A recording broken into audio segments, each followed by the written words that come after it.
Swimming পুলে গোসল তো সবাই করে, কিন্তু কখনো যদি দেখেন পানির বদলে সুইমিং পুলে থই থই করছে রেড ওয়াইন বা গরম কফি, অবাক করার মতো শোনালেও জাপানের হাকোনে শহরে দেখা যাচ্ছে এমনই এক দৃশ্য। ফলে ইউনেসান স্পা রিসোর্ট বিশ্বজুড়ে আলোচনার কেন্দ্রবিন্দুতে পরিণত হয়েছে, যেখানে মানুষ কেবল বিনোদনের জন্য নয় বরং ওয়াইন আর কফির পুলে শরীর ভেজাতে ভিড় জমাচ্ছেন। এই আজব রিসোর্টের ভেতরের আসল রহস্য কি?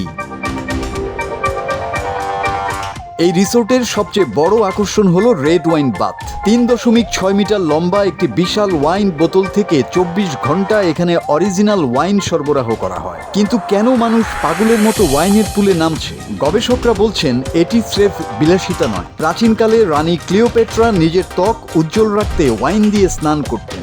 রেড ওয়াইনের অ্যান্টিঅক্সিডেন্ট ত্বককে বার্ধক্যের হাত থেকে বাঁচায় এবং মৃত কোষ দূর করতে জাদুর মতো কাজ করে। এখানকার আঙুরের কড়া সুগন্ধ দর্শনার্থীদের মানসিক চাপ মুহূর্তেই কমিয়ে দেয় বলে দাবি করেছে রিসোর্ট কর্তৃপক্ষ।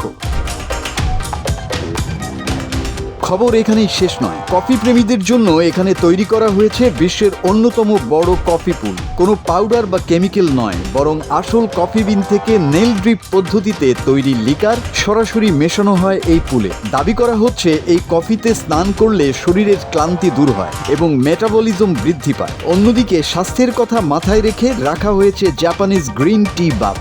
যারা শরীরের রোগ প্রতিরোধ ক্ষমতা এবং রক্ত সঞ্চালন বাড়াতে চান তাদের জন্য এই ভেষজ পুলটি এখন talk of the town.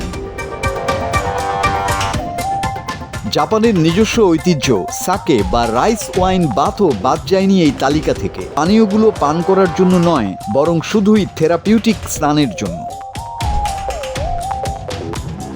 ইউনেসান রিসোর্টটি Tokyo থেকে মাত্র 1.5 থেকে 2 ঘন্টার দূরত্বে। ট্রেনে করে হ্যাকোনে শহরে পৌঁছে বাস বা ট্যাক্সিতে খুব সহজেই এখানে যাওয়া যায়। প্রাপ্তবয়স্কদের জন্য প্রবেশ মূল্য নির্ধারণ করা হয়েছে প্রায় 3500 ইয়েন, যা বাংলাদেশি মুদ্রায় 3000 টাকার কাছাকাছি। ভাইরাল এই স্পটে যেতে হলে আগেভাগে অনলাইন বুকিং করা এখন বাধ্যতামূলক হয়ে দাঁড়িয়েছে। বিজ্ঞান আর বিনোদনের এমন মিশেল সম্ভবত জাপানেই সম্ভব। তবে সর্বশেষ যে সতর্কবার্তা তা হলো পুলের রং দেখে যদি লোভ সামলাতে না পেরে চুমুক দিয়ে বসেন, তবে মনে রাখবেন এটা কিন্তু আপনার পাশের জনের ব্যবহৃত সাবান মেশানো কফি বা ওয়াইন। তাই গ্লাসের বদলে কেবল শরীরটা ভেজানোই হবে বুদ্ধিমানের কাজ। তো আপনি কোন পুলে ডুব দিচ্ছেন, রেড ওয়াইন নাকি কফি? মাসুদ হাসান, বাংলা টিভি।